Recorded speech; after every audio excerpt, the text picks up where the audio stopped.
Nintendo announced quite a few games at E3 2014, and among them was a little gem called Captain Toad Treasure Tracker. In addition to the announcement trailer and showing off on Nintendo's live Treehouse stream, we even got to try it out for ourselves. So you know what that means. It's time to run all the footage released so far through our analysis machine to see what secrets we can dig up. So let's get started.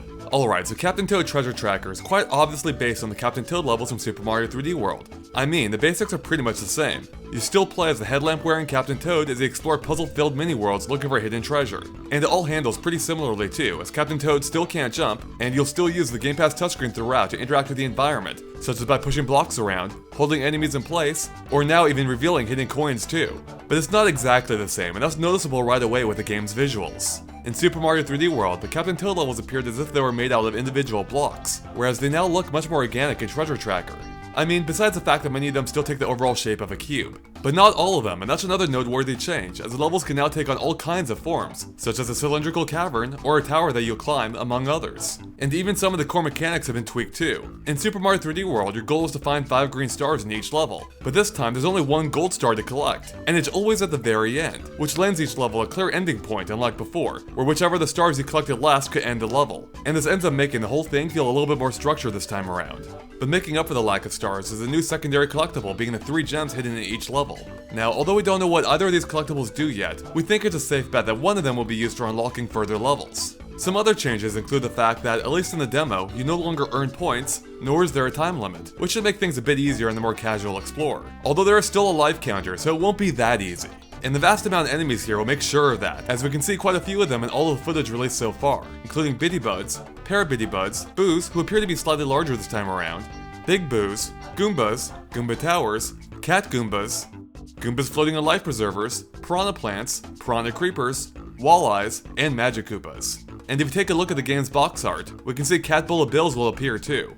Now, all of the enemies we've mentioned so far also appeared in Super Mario 3D World, so we wouldn't be surprised to see even more return from that game, especially those that appeared in the original Captain Toad levels. However, there are a few here that didn't appear in that game at all, such as the Shy Guys here, further cementing their status as an enemy that only appears in Mario spin-off games these days. And beyond that, the screenshot reveals an entirely original enemy, or should I say 4 of them, as it looks like they're stacked too high and too deep. And they actually appear briefly in the trailer too, where we can see them walking down the corridor taking up the entire thing. And we're guessing you won't want to get too close because of their spikes. Now, although Captain Toad is weak, he's not completely helpless to the enemies, because even though he can't jump, he can take some of them down by landing on them from a high height. In addition, Captain Toad's even gained a new ability too. While he can still run like before, he can now also pluck plants from the ground, which can reveal all sorts of things, like coins, gems, a pickaxe, or even turnips that can be used to take down nearby enemies, like the Shy Guys here.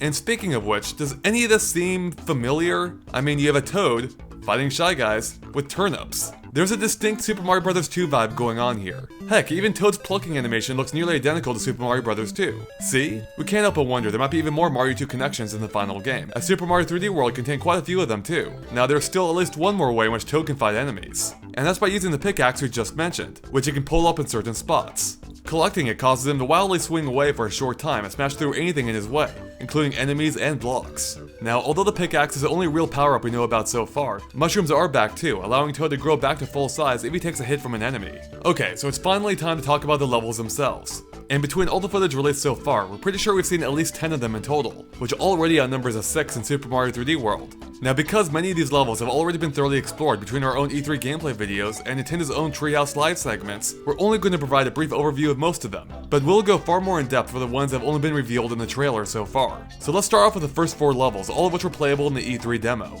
The first level is called Walleye Temple, Steal the Star, where you explore some ruins, complete with a collapsing bridge, while dodging several walleye enemies throughout the course. The second level is Minecart Summit, Throw the Turnips, in which you ride inside a minecart and throw turnips by aiming from a first-person perspective with a gamepad, allowing you to target the level's enemies like Parabittybuds or Piranha Plants, or activate blocks, including POW blocks that destroy anything nearby. Now the interesting thing about this level is that you can basically beat it without doing anything at all, although you will miss out on all the gems. The third level is Magma Mountain, Time to Climb, in which you have to dodge the fiery breath of a giant dragon behind barriers as you work your way to the top. Once there, you'll defeat him by toppling a pillar onto his head. And this is actually the first level that doesn't at all follow the cube-based designs of those from Super Mario 3D World. The fourth and final level in the E3 demo, being Mystery Mansion Doorway Drama, has you exploring a mansion filled with Goombas and Boos in which you have to slide doors around using the gamepad in order to proceed through the level.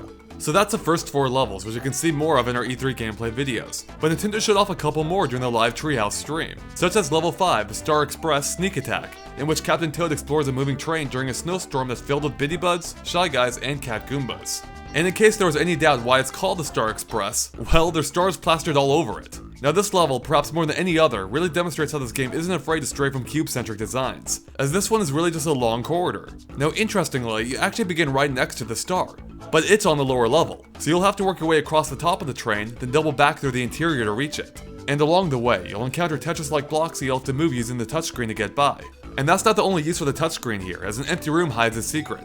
If you use your finger to drag down the switch here, it'll reveal a 1-up. This is also the only level of the 6 fully demonstrated where you'll find a pickaxe, allowing you to easily clear the final room that's filled with Bitty Buds. The final level that was fully demonstrated on the Treehouse is level 6, Mushroom Monument Mayday, which, as the name suggests, is based around the Mushroom Monument in the center. And at a couple points throughout the level, you have to use the gamepad's touchscreen to activate these elevator platforms to allow Captain Toad to reach different levels. And by the way, do you see that Shy Guy there? He's hiding a secret. But more on that in a little bit. Okay, so that finally covers it for all 6 levels that were fully shown off in detail, but the trailer also gave us a glimpse of at least 4 more. One of them appears to take place in a mine, based on the hollowed out tunnels and wooden supports. And the fact that Toad can find a pickaxe by plucking the plant here seems all too fitting. But in order to make use of that pickaxe, you'll have to activate this block with the gamepad and ride it up to some bricks that he can bust through. Now that block also provides access to a tunnel entrance that seems as if it may allow you to reach the nearby gem. But back to those blocks, as they will lead Captain Toad to a shaft filled with even more blocks. Now based on the way Captain Toad swings the pickaxe, it looks like he'll actually end up leaving the top layer of blocks intact, meaning he'll burrow down through them instead. And that's for good reason, as it looks like you'll eventually use those blocks to cross over what would otherwise be a gap into this area with a piranha creeper. And thankfully, it seems there are some tunnels behind him that he can duck into to avoid taking damage as he passes by. And from what we can tell, it looks like you're ultimately trying to get to an even deeper tunnel just past him that likely leads elsewhere in the level. But unfortunately, that's everything we know about this level, so on to the next one. The next level shown off in the trailer takes place on a tower, again defying the usual cube motif. And here we can see the return of the clear pipes, which Toad will use to access the different levels of the tower. And based on that, we can tell there will be at least 6 levels to this tower. There's the one that he starts on in the clip, and when the camera zooms out, we can see another below. And since there's another clear pipe there, that suggests there's another level below that. Then there's a level above that Toad takes a clear pipe to, then another above that, which has a ladder that leads to the roof where you'll find a level star, which we can just barely see. Now unfortunately, there's not nearly enough here for us to break down how exactly this level is going to work, but there are some interesting things to point out. For one, there's a locked door here. So will Captain Toad have to find a key? Or maybe it'll unlock automatically when you fulfill the right conditions. Then there's the fact that, although it appears you may be able to fully circumnavigate several of these floors, that won't always be the case as there's a wall blocking this one off. And then there are the enemies with Piranha Plants, Magic Koopas, and the new Spike guys we noted before, who in this case appear to block off an entire hallway that they walk back and forth along. And when the camera zooms out, we can just barely see what may be a second set of those enemies on the lower level too. Alright, and that's basically it for the tower. A third level revealed in the trailer shows off a water-filled level that comes complete with green pipes and Goombas wearing light preservers. But this isn't actually how the level starts, as a short clip later in the trailer shows a much drier version with only a small pool of water at the bottom. And we're pretty confident that comes later because the P-switch on the ledge in the background isn't depressed, whereas it is in the water-filled scene, suggesting that switch is what causes the water to rise. Plus there's the fact that the Goombas are clearly corralled behind the gate in the dry scene, and are only freed when the rising water allows them to escape. So based on all this information, we think we have a pretty good idea of how this level will actually play. So let's break it down. To start things off, it looks like you'll begin the level somewhere around here, and the star Captain Toad is aiming for can be found up here, for right now at least. So one of the first things you'll want to do is activate that P-switch, but in order to do so, it looks like you'll first have to enter this green pipe to pop out onto this walkway, which will put you right next to the star. But unfortunately, it's a little too high off the ground for Captain Toad to reach, so you'll instead want to enter a second pipe here that we're guessing will drop you onto this ledge. Then you just have to drop through the hole and onto the switch, which should cause water level to rise, along with a whole bunch of other buoyant things, such as the Goombas who can now flip freely over the brown fence. The white fence and walkway here will also rise, along with the platform that the star is on, as shown in this screenshot. In fact, you can see that the star is now accessible via the wooden walkway that seemingly led nowhere before. Now one thing that we're confident isn't buoyant is Toad himself, just like in Super Mario 3D World, so he'll have to find another way up there. But now that the white fence that was trapping the Goombas has risen out of the way, he can now access the green pipe just behind it. And as we can see in this clip, he can use that pipe to both reach a gem as well as a high ledge above. Now that ledge appears as if it'll provide him with a couple of different options. If he drops off the far side, he can reach a hidden area normally blocked by a fence that looks as if it'll lead into some rooms around the backside of the level, which we're guessing is where a gem or two can be found. But if he wants to go for the star, he's better off crossing the floating walkway over to this grassy section, where he should then be able to cross the bridge right over to the floating star. So that's another level down, but there's still at least one level left, the one shown at the very start of the trailer. And we know it's a new level because the background doesn't match any other we've seen so far, unless it actually ends up being part of the same mine level we mentioned earlier. Unfortunately, it's also the level that we see the least of, as we only get a look at a pair of star-shaped islands, one of which has a clear pipe cannon that Captain Toad uses to launch to the other one where the star itself can be found. But oddly, that first island has nothing else to it, meaning Captain Toad must have launched to it from somewhere else too, suggesting cannons will play a pretty large role in this level. But there still must have been something else going on that island before too. Otherwise there'd be no point in visiting it at all. Okay, and that finally covers it for the final 4 levels we know about. Or does it? Well, in the final scene of the trailer, we can see Toad riding atop the same dragon he fought in the 3rd level. Could this be part of another lava-based level? Or is it just an unrelated cutscene? Either way, we know it takes place after the first boss fight because of the giant bruise now visible on the dragon's head, complete with bandage, as a result of the pillar that Toad toppled onto him during the boss fight. So maybe this takes place near the end of the game? But why is the dragon helping Toad out anyway? After all, it's not like Captain Toad is a mother of dragons or anything. And that dragon still looks pretty upset, but maybe they have a common goal now?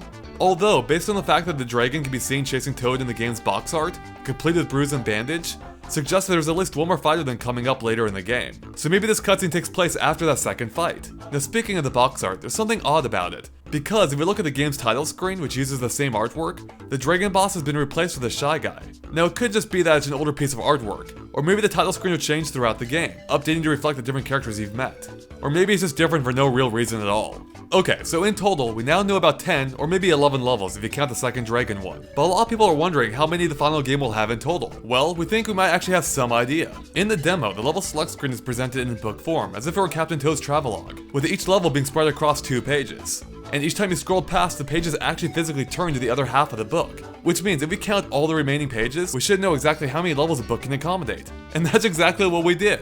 And we counted there being 20 pages in total, suggesting we could be looking at a final level count of the same amount. So assuming that's the case, that could mean we've already seen glimpses of at least half of those levels.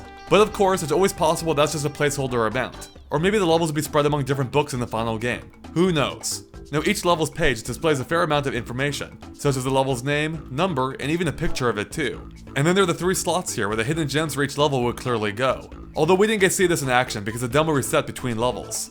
And then there's a ribbon in the top left that has a star mark, suggesting that will light up when the level is beaten. So that leaves only this giant square here. What could that be for? Does a special image or picture appear when you find everything in a level? Or could there be additional secrets like hidden stamps or something? Or as a more wild idea, maybe it denotes completion of an alternate or harder version of the level. And here's why we might think that. Remember that Shy Guy we mentioned earlier in the Mushy Monument Mayday stage? Well, as we mentioned before, in the version Nintendo played in the Treehouse video, there's only a single Shy Guy there. But check this out. If we watch the game's trailer, we can see 4 Shy Guys in that very same spot. So what's the deal with that? Is that just something they changed between different versions of the game? Or could it mean you might actually revisit harder versions of those same levels? Or maybe you can choose what difficulty level you play on. Alright, we're just about done here, but there's one final thing I wanted to point out, and that's Toad's adorable idle animations. Because in most levels, he'll yawn if you just let him sit there. But some levels actually have context-sensitive ones too. For example, he'll shiver with fear during the boss fight, or when exploring the creepy mansion. Whereas in the train, he'll go right to sleep if you let him rest on the bed. It's just one of those neat little details that they're adding to help flesh out the experience. And with that, we're done covering everything we could dig up on Captain Toad Treasure Tracker. But like always, let us know if we missed anything by posting in the comments below. Thanks for watching, make sure to stay tuned to GameXplain.com for more on Captain Toad and other things gaming too.